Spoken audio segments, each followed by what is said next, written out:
What up, Bulls Nation? Peck here. We got a live CHGO Bulls pregame for y'all right around the corner. Bulls homestand continues tonight. First night of a back-to-back. First night of 3 games in 4 nights, taking on the Pelicans. And yes, Zion Williamson expected to be suited up after serving that 1-game suspension. We're going to break down tonight's matchup, the latest Zion talk, plus which guard combos are the best for the Bulls. Coming up next.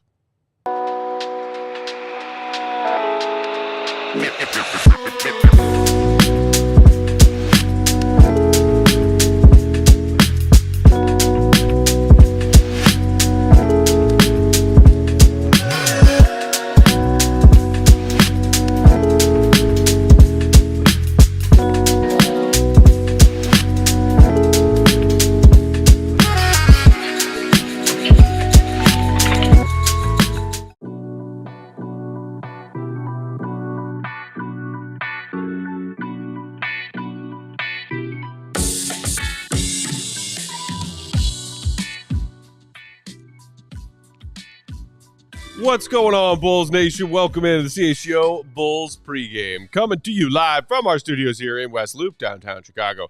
I'm Peck, Bulls_Peck. That's my guy, Big Dave. Bam! BAWL Sports, queen of the controls. Always the one and only, Katie Duffy. What's up, Katie? Hi, I'm really proud of my table decorations today. Wintry and delightful. What does it say it reminded you of? Just like the fact that it's Antarctica temperatures in Chicago today. No, it kind of looks like a snowman. I think that's where he was going. Like the top of a snowman's head. The whole winter cap, the scarf, all Bulls themed. Very nice. All Bulls themed. Most importantly, Katie, how is the chair that you swapped out? Are you happier with the current chair? I'm so delighted with the current chair. Good. I basically enjoy sitting as low as possible, like on the ground. Oh, really? And I'm very pleased. I am now. the opposite. I hate being in a chair, like an office chair that has the little lever that like gradually sinks down. There is no bigger pet peeve of mine when it comes to furniture. Well, because then I'm like, why am I on the ground? And then I got to get up out of the chair and lift it up and bring it back up. Oh, no, I love being on the ground. It's terrible. It's because you have long legs and I have short legs. That's the issue here. Oh, that makes sense. What about you, Dave? In the world. Oh, I'm doing swimmingly. I'm awesome. Swimmingly. I did have a question for you. So, I don't know if anybody knows this, but Matt's a white guy. So pretty apparent. Yeah. Just in case in my appearance and behavior. Just making sure. So Matt usually says some things that I've never heard before. That's usually, I guess, is some stuff white people say. And, he shortens the words, deets and, mish house. Yeah. Or heater. I never heard that in my life. I was like, what is that? So you threw another one at me today when we were texting. And you were talking about the show. Right, yeah. And I told you, hey, all right, sounds good. And you said, okay, Groovy Tunes. Groovy Tunes. You never heard me say that one before? What the hell? What is Groovy Tunes? Groovy Tunes is a phrase I have used over the years to just mean like right on or like word. Okay. Or you might say bet. Yes. Yeah. Right, yes. Or like Groovy Tunes. Like, yeah, sounds good. Okay. All right. I saw it and I said, is this a musical? That was my first thought. Is it a musical? Is it a play? Groovy Tunes. I'd never heard it before. I don't think it's necessarily a popular like colloquial term or phrase that people use. Katie, have you ever heard of somebody using the phrase Groovy Tunes in that, in that way? No, I've definitely heard like groovy. I've never heard groovy tunes. Tunes on the end. Groovy, far out, right on. Mm-hmm. And threw some tunes on top. Yeah, just has like a nice ring to it. I don't hate it. Groovy tunes. Had never heard it. And it also like has a little childlike wonderment to it because it makes me think of Looney Tunes because it sounds like Looney Tunes. Yes. But it's Groovy Tunes. It's Groovy the best. Tunes. It's like cartoons and groovy music smashed together. Okay. AKA something that you like. Yeah, so it's a smash burger of a phrase for Matt Peck. This guy knows how to speak my language. Yeah, yes, I get it is a smash burger. I get it. Like Maddie cool beans. Legend, I've heard he's cool saying beans. it's like cool beans. Yeah, right, but I've heard that for sure. No, and that's never one that I've rocked with. Fuddy Duddy. Only Fuddy Duddies use this terminology, says chocolate salty bulls in the comments. I think we should bring back the bee's knees. Yeah. Oh, man. 2 days and it's burned out my thermostat. Snuck in hoodies and heating pads and CHGO. Hey, shout out Shirtless Wonder. Dude, shout out to heating pads also. Yeah, shout out to Shirtless Wonder. How to get in windows Being windows replaced is rough. Have you ever had leaky windows in the like depths of Chicago winters? That's the worst. Yeah, I have them now. Yeah? Yeah. Like it doesn't bother me though because I'm hot all the time. Right. Yeah. So that air seeping in, I'm like, yeah, great. Combats things, and I feel great. It's awesome. I enjoy it. Flex Dig said, "Time to drop groovy tunes, Peck. You're a businessman now." What about this? Says businessman. Are you referring to Derrick Rose's, retirement night ceremony speech? That was Derrick Rose, and good for him. He is a businessman. Yeah. I am not one. Business adjacent. I'm a man-child who sits in a chair every day yelling about the Bulls. Yeah, this is true. Derrick's not doing that. No. You welcome on the show, though, Derrick Rose. Come on through. Come on anytime. And bring Joe King with you. Purdue is off for pregame. He will join us for postgame. And, of course, also make sure you're following our guy, Will the Goat Gottlieb, for his in-game reporting, Will_Gottlieb. Bulls, Pels, Dave. Yeah. You excited? Yeah, I am, actually. This Pelicans team at the very basement of the Western Conference, they've been dealing with awful injuries all season long. So it's kind of like I think they're worse than people expected them to be and are worse than they would be record-wise if they had been healthy most of the season, especially with key players. Yeah, I mean, the Bulls played them early. First game of the year. First game of the season. Season opener. Season opener. Did they win that? Bulls lost. Brandon Ingram led the Pels with 33 in that one. Bulls shot sub 30% from three. LaVine had 27, but also 7 of the Bulls' 22 team turnovers. Yeah, everybody was getting off to their start, figuring out who they were. I do remember the Bulls keeping it close for a while, having the lead for a while up until around that second half hit. And then we were like, oh, look, it's the Bulls. And then they said, no, we're going to continue to be this team. And so, yeah, I'm interested to see it now because, one, Zion is going to be there. Let's go. I always want to see Zion Williamson play basketball. It's good for the NBA. It's good for the soul, watching him play. Him being out there is great. DeJounte Murray was listed as probable. So I'm pretty sure he'll be out there as well. So, yeah, I'm excited to watch this game and excited to watch and see if Zach LaVine continues his streak. Zach has been hot. 6 straight games with 30-plus coming into tonight. He'll try to keep that going. But on the Pelicans and their, injury-plagued team this season, they just now released their starting 5, so we can confirm that DeJounte Murray was probable. He is in their starting lineup, as is C.J. McCollum, who's missed time this season. Trey Murphy III, Yves Missy, and the one and only former number 1 overall pick, Zion Williamson, in that starting lineup. Murphy playing too? Oh, man. Yeah. They are, however, they're getting healthier, but no Brandon Ingram tonight. For the Pels, he is out with a ankle sprain. No Herb Jones, great role player, bordering on rising star. Yeah. He is out with a shoulder. That's a big one. And then Zion, I'm excited to see him play tonight. He did not play in that first go-round against the Pelicans earlier this season. He came off a quick 1-game suspension, handed down not by the NBA, but by his team for being late to a team plane for a road trip. Snacks. And that, I guess, was accruing on top of being late to several practices this season. And the Pelicans were keeping an eye on it. They were looking at their watch and marking it down every time Zion showed up to practice. Yeah. And then I guess the last straw was being late for a team flight. So they sat him for a game, clearly sending him a message. And now you got all kinds of rumors coming out on the heels of that suspension saying Zion might want out of New Orleans. Stephen A. was yelling about it on First Take, apparently. That got aggregated by NBA Central, apparently. This is what Stephen A. said, quote, Zion doesn't want to be in New Orleans. He doesn't want to be here. He wants to be in a major market like L.A. or New York or whatever because he wants the marketability. Probably not the first time somebody has said that about Zion or a professional athlete who is a star playing in a small market on a small market team. Because you know who else didn't want to be in New Orleans? Their previous lottery superstar, Anthony Davis. Correct. He got his way out. Yeah. And to where? Oh, that's right, to the Lakers. Yeah, I've heard of that too. In that Los Angeles town. What do you make of this, Dave? Well, yeah, it sucks for New Orleans. I'll say that. Brandon Ingram is another one I can throw in there as well, who is playing. He's not, saying, hey, I want him out of here, but we're like, you don't want to be there. It sucks for New Orleans when it's your franchise guy. And when you lose a franchise guy and you get another one, And he's like, you know what I mean, Sarah Bear? Like, he don't want to be there. No one's like Michael Jordan. Sarah's been watching The Last Dance. Finally finished it. Wonderfully brainwashed. And yes. So many things to discuss. I'm very happy for her.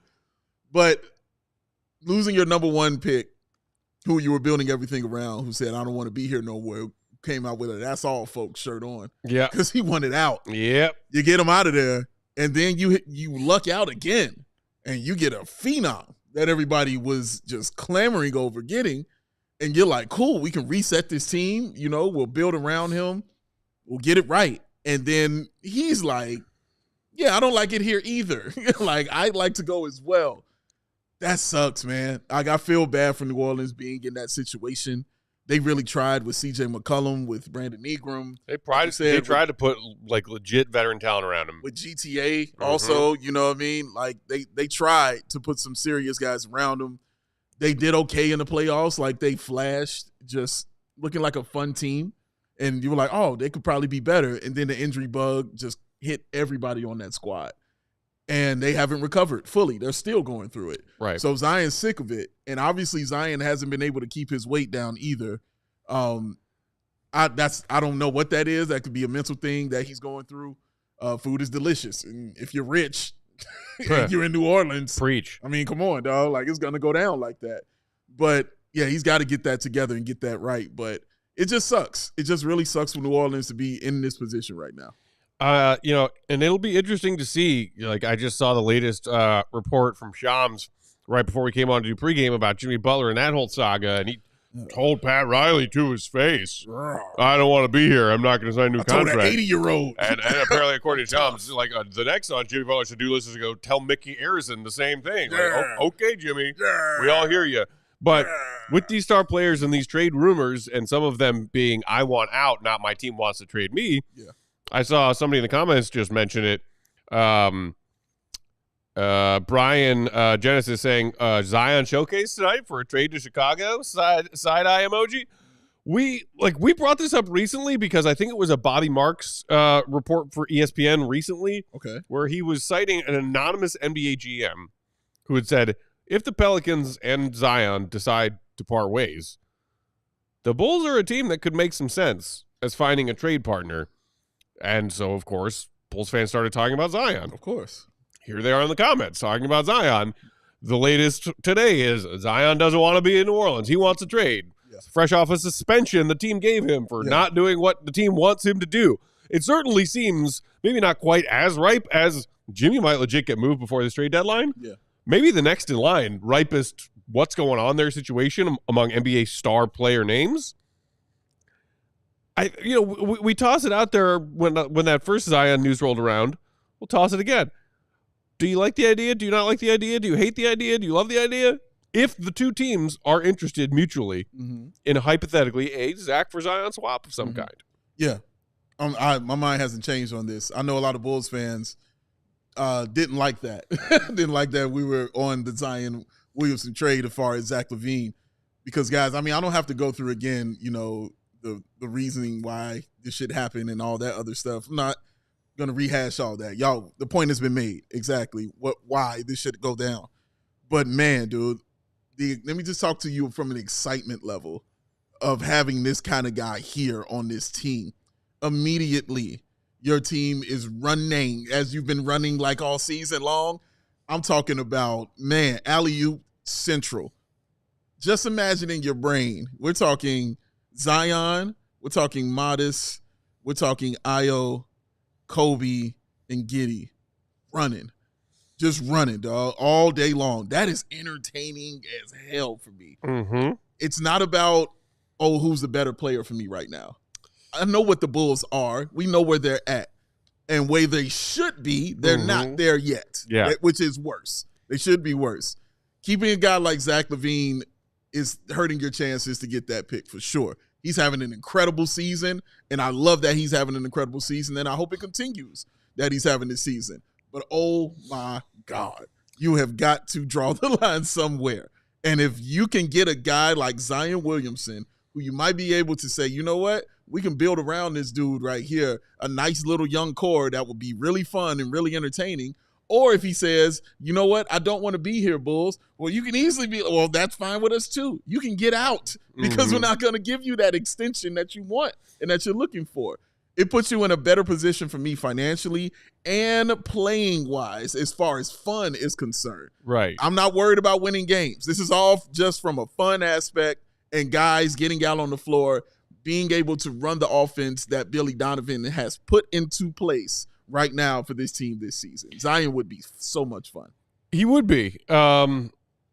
People in the comments chiming in. Kalen Cox. Oh, shout out Kalen. Say we get Zion and he's either great and we can be happy with the young piece, or he doesn't play and we lose games. Win-win? Question mark. I like to meet young Kalen. Eco being saying there's got to be a stay away from Harold's chicken clause in Zion's contract. Speaking of, Goat walked us through it on that recent episode where we did talk about Zion. I got a Spot Rack page pulled up right now.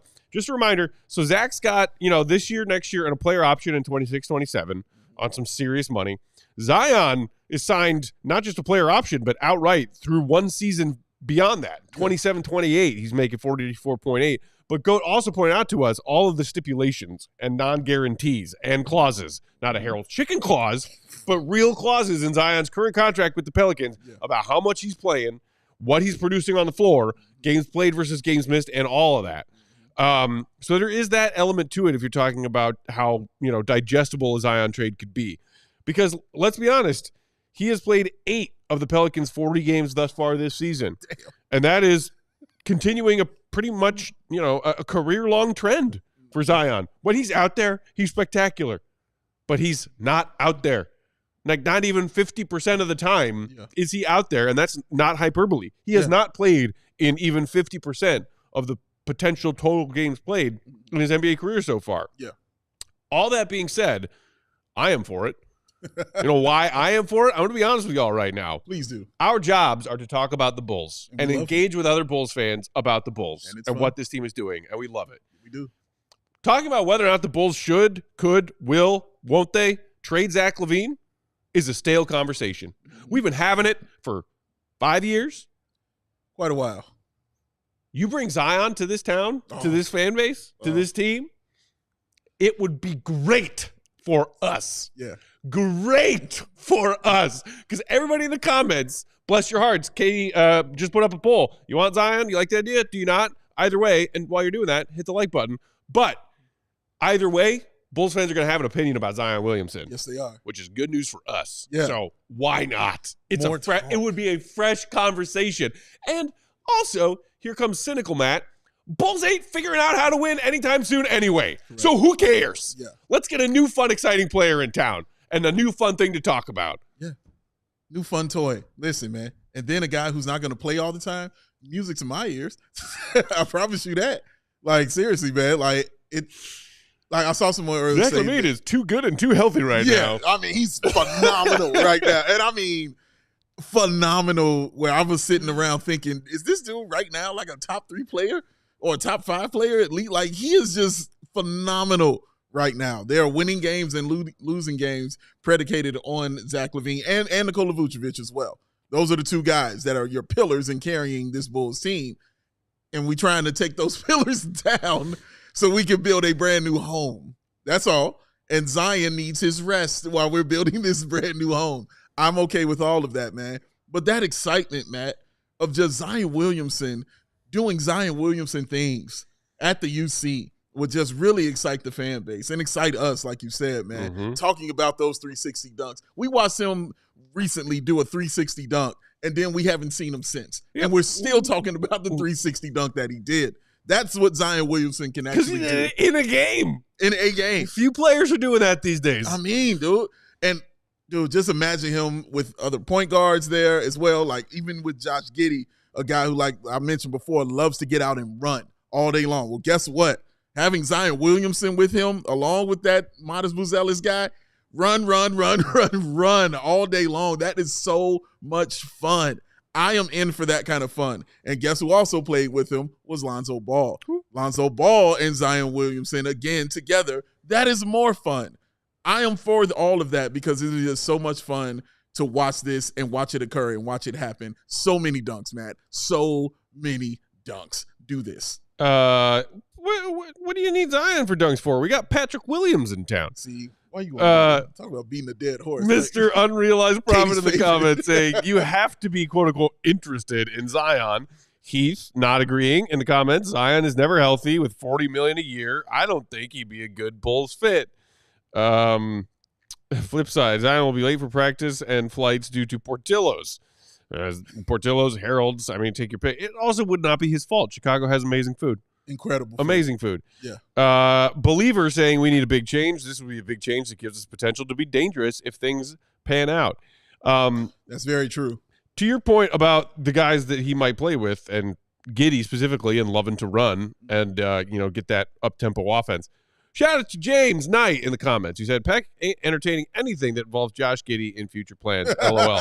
Glad to see that you've moved on from that and are continuing, your life as a healthy individual who's not mentally trapped by one thought, which is that Peck's not a big Josh Giddey fan. Shout out. Glad I can entertain that brain space for you. Awesome. But to that end, we also wanted to talk in pregame tonight because Coby White back in, Lonzo Ball back to a bench role after that one-game absence for Kobe's sore neck.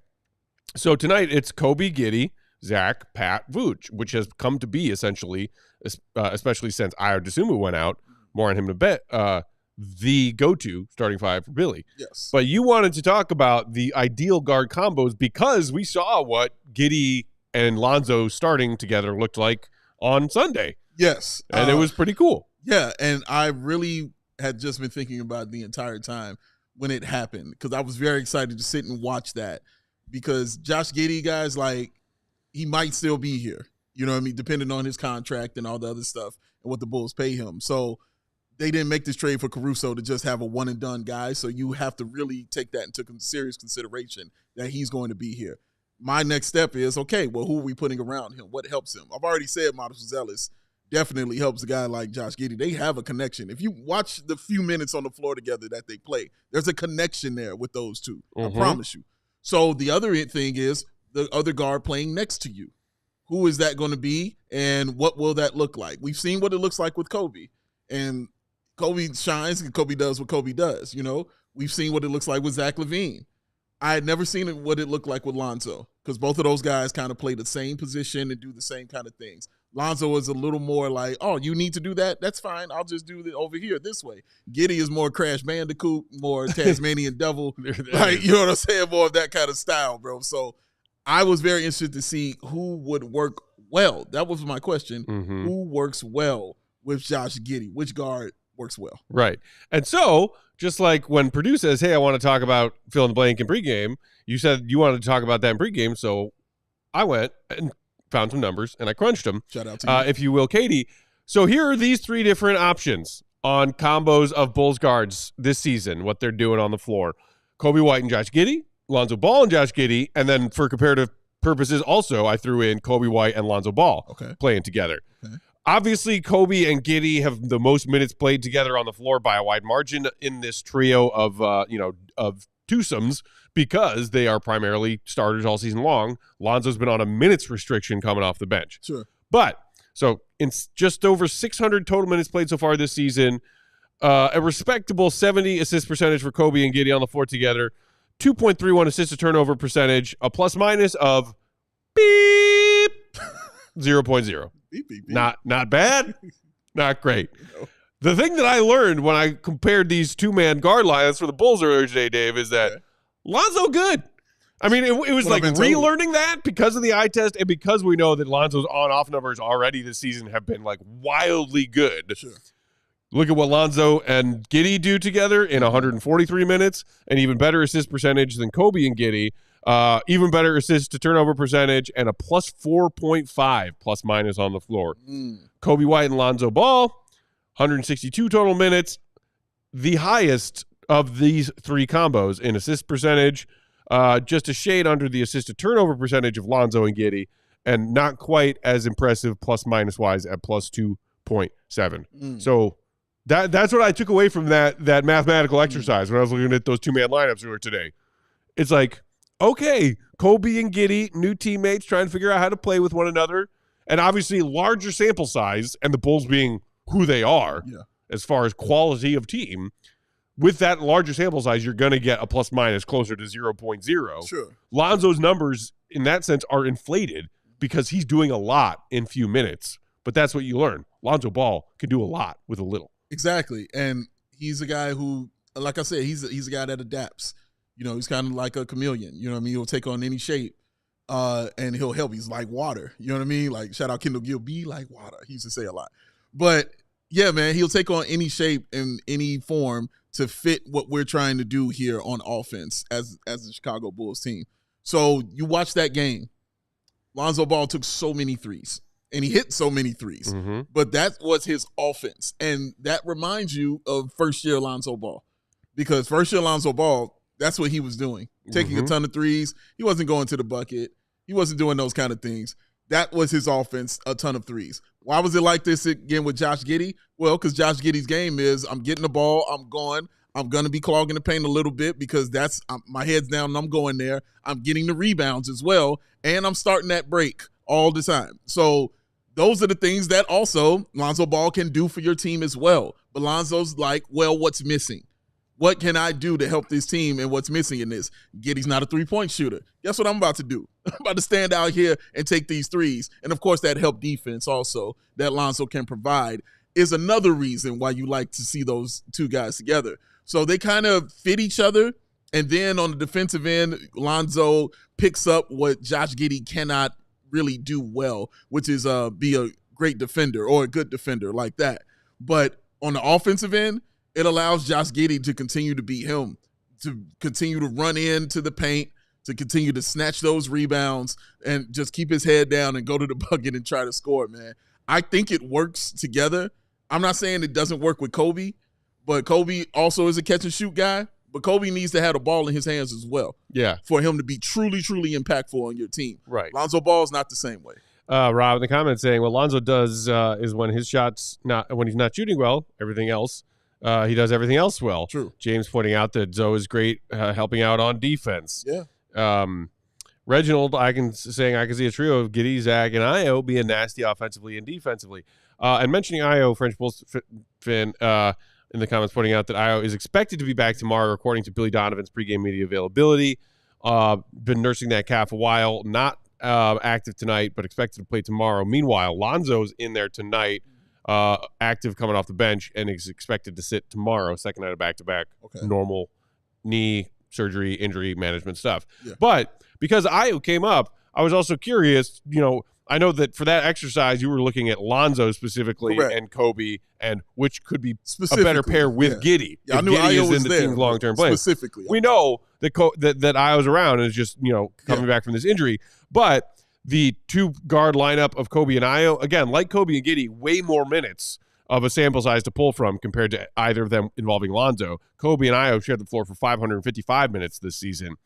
Their assist-to-turnover ratio, their assist percentage, their plus-minus, their net rating, all even worse than Coby-Giddey combo. So, there's that. Because, again, Io is a guy who has to go inside. Mm-hmm. That's what he does. He attacks the rim. Guess what Giddey does? Attacks the rim. So, yeah, but Io's going to make it work because he's really good. Right. So, it makes it work. So, I thought for a second Swaggy was just breaking news in our comments saying that Zion was out. Oh, with stomach cramps. Oh, Swaggy. Had a little bit too big of a pregame dinner.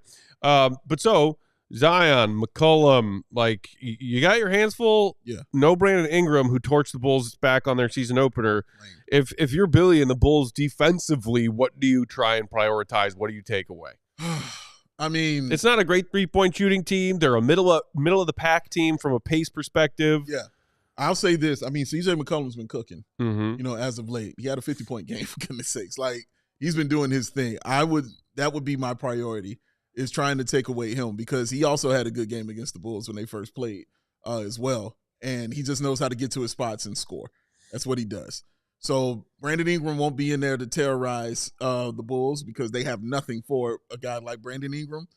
Zion Williamson, you may be able to because Zion doesn't have those, elite moves or mid-range game or anything like that. It's pure power with a guy like Zion Williamson. So Patrick Williams kind of might be able to have a better game defensively against Zion just because he's more one-dimensional than Brandon Ingram is. But he's going to have to keep up with him, man, because we know as big as Zion is, that dude is still faster than you up and down the floor, man. Mm-hmm. So be leery of that. It will be physical. I'm curious to see how Patrick Williams responds to that physicality.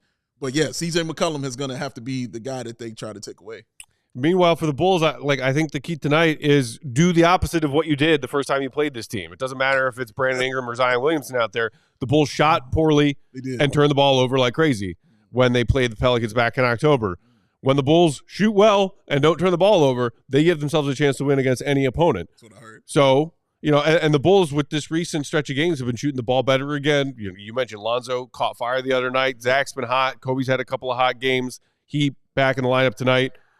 Get up the floor quickly, get your open looks, knock down your shots, keep the turnovers low, and this is a very winnable game.